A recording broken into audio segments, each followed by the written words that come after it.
Most of us have probably seen or heard of women such as Sheryl Sandberg, Marissa Mayer, Shonda Rhimes, Oprah Winfrey, Kathleen Kennedy, and Donna Langley.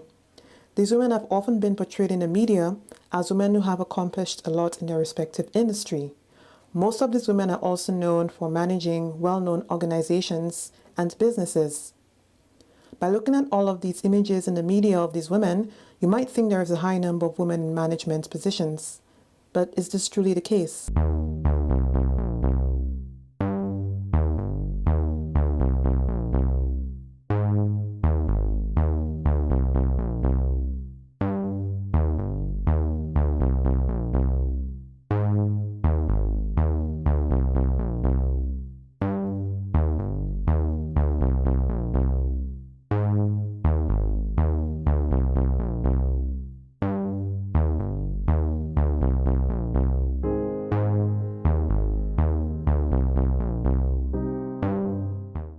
We still have a problem, and it's a real problem.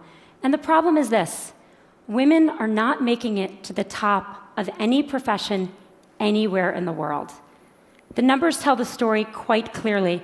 190 heads of state, 9 are women. Of all the people in parliament in the world, 13% are women. In the corporate sector, women at the top, C-level jobs, board seats, tops out at 15-16%. The numbers have not moved since 2002 and are going in the wrong direction. For a lot of years, we were seen as the pretty ones that would work the floor and bring in the money and keep the boys in the seats and, you know, that kind of thing. And it wasn't really encouraged for women to seek out management positions. There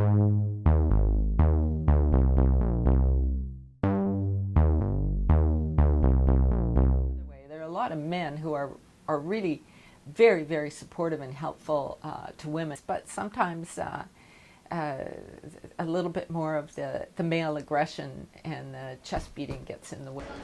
Definitely, I think it should be a, if anything, 50-50 split of men and women for the workplace. I remember I was watching something and it was talking about how, you know, because women don't see a lot of women in those managerial positions, for themselves, they don't feel like they can achieve it either. So I guess it's kind of sad.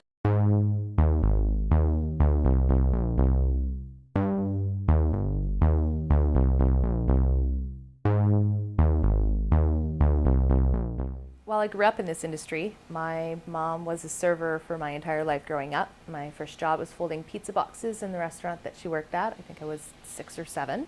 I just sort of fell into food and beverage for as soon as I started working, McDonald's, Dairy Queen, and then once I became of age, serving age, got me serving it right, and started working at Boston Pizza, worked in a couple of bars, worked at a casino, and just decided that food and beverage was indeed where I wanted to spend my entire career. So I went to school and got my bachelor's degree in hospitality management, and about a year after I was out of school, I got my position as operations manager at the Met Bar and Grill, and then I succeeded the previous general manager into his position last October.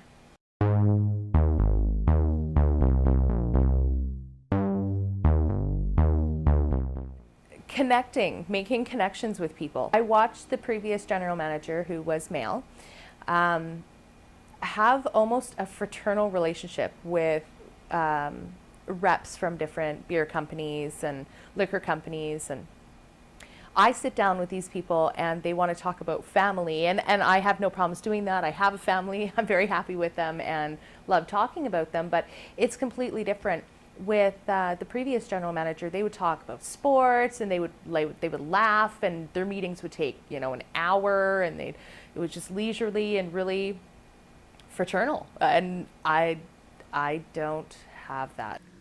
Taking into account Denise's challenges, we can then ask ourselves whether Denise's challenges are a reflection of the gender stereotypes that have been present in our society for centuries. Women have traditionally been associated with domestic household duties, nurturing and caring occupations. Women were not usually seen or socialized to be the head of the household or to manage businesses. Or are the challenges and barriers connected to our DNA? So how we are as a person really depends on sort of our inner DNA.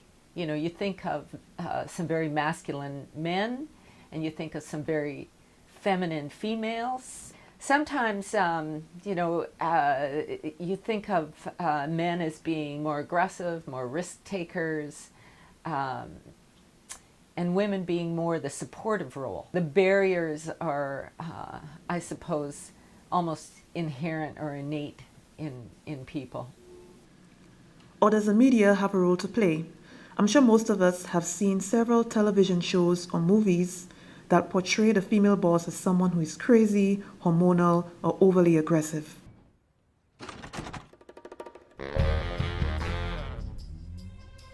Uh-oh.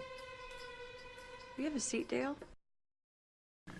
Despite these setbacks and challenges, is there a light at the end of the tunnel? Are more provisions being made for women who'd like to move up the management ladder? Several policies and provisions have been made to help working mothers who might be interested in reaching management positions. Let's hope that this trend continues.